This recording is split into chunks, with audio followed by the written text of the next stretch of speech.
Voilà, Gilles Pédel. Oui, merci Monsieur le Président. Notre groupe s'est déjà longuement exprimé dans cette Assemblée lors du débat sur le CPER. Donc je ne voudrais pas rappeler tout ce que j'avais dit à ce moment-là, mais me concentrer sur certains points forts. Cette enveloppe, elle est extrêmement petite. J'avais d'ailleurs donné une comparaison que pour rénover une ligne de train, il fallait à peu près 1,2 million sur 2 kilomètres. Et là, on voit bien que ce que l'État, excusez-moi, ce que ce gouvernement a fait n'est pas à la hauteur des enjeux, des besoins de la Bretagne et des Bretons. On a bien compris que ce gouvernement ne souhaite plus travailler avec un CPER, mais tout ça va changer. Parce que moi j'entends beaucoup de choses, j'entends il faut développer le train, mais pas le TGV, etc. Je fais une petite parenthèse. Le TGV sert aussi à des transports du quotidien. Ça, il y a beaucoup de gens qui l'oublient. Il y a des gens qui prennent le TGV le matin et qui rentrent le soir.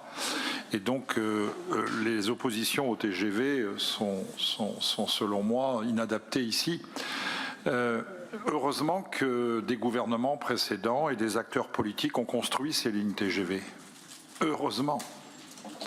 Moi, ce que je regrette, c'est qu'on n'en construise plus.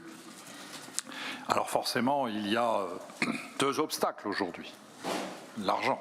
Nous savons tous le coût d'une ligne TGV et comme nous connaissons bien les déficits abyssaux que les gouvernements précédents et particulièrement ce gouvernement ont créé, eh bien, on comprend qu'on est dans une impasse budgétaire. Et puis il y a aussi un deuxième obstacle, c'est que certaines minorités, dès que l'on veut construire une route, une rocade, une ligne de train, une ligne TGV, organisent violemment des manifestations qui font parfois reculer les pouvoirs publics. Mais il faudra effectivement, ici en Bretagne et ailleurs, de nouveau développer de grandes infrastructures, bien évidemment. Parce que sinon, des pans entiers de notre territoire, bien sûr la Bretagne occidentale, mais pas seulement, connaîtront une dépression économique et démographique. Et c'est le rôle, selon moi, de l'État de reprendre cela en main. Le problème, c'est que l'État, je l'ai déjà dit plusieurs fois, a renoncé depuis de nombreuses années à son rôle de grand aménageur. Alors, je ne vais pas répéter ce que j'ai dit sur les initiatives de certains gouvernements, sur le plan routier breton, etc. Heureusement qu'il y a eu ces décisions autrefois. Mais aujourd'hui, nous, qu'est-ce qu'on fait finalement? De la bricole. On en est là à se satisfaire que la N164 sera enfin peut-être terminée dans l'horizon 2027. Et je l'ai déjà dit, contrairement à ce qui a été dit précédemment, moi je considère que l'effort sur le routier est très insuffisant. Alors je sais, j'ai lu un article hier ou avant-hier de Jérôme Fourquet qui nous dit que la France de la voiture a voté RN. Oui, mais la voiture, je ne reviens pas sur tous les exemples que j'ai donnés précédemment, elle est indispensable. Il n'y aura jamais de transport en commun satisfaisant pour desservir ces immenses zones rurales qui font la beauté et la richesse de notre région. Bien évidemment, sur le train,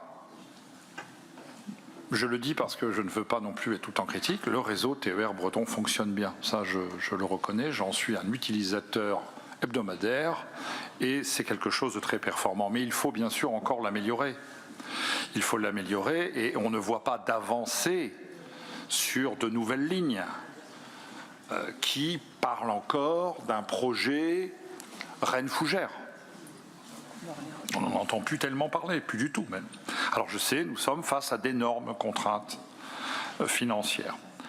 Il faut effectivement, c'est ce que nous souhaitons, c'est que l'État reprenne son rôle dans le domaine des grandes infrastructures. Parce qu'une infrastructure ne s'arrête pas à une limite de région, bien évidemment.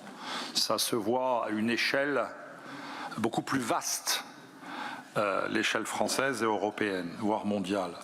Et donc, nous sommes là dans une certaine impasse en fin de compte. On voit bien qu'on est en train de tourner une page sur ces contrats de plan État-région. Et finalement, nous, on nous demande de voter aujourd'hui un petit bout de comète, quoi. Mais il va falloir reprendre ces dossiers des mobilités, les dossiers des infrastructures, parce qu'il n'y a pas de territoire dynamique sans infrastructures performantes à toutes les échelles. Nous prenons cependant acte que cet argent, bien évidemment, va contribuer à financer quand même certains projets, même sous ou certains dossiers, même si nous estimons qu'ils sont très insuffisants, ce qui expliquera notre abstention.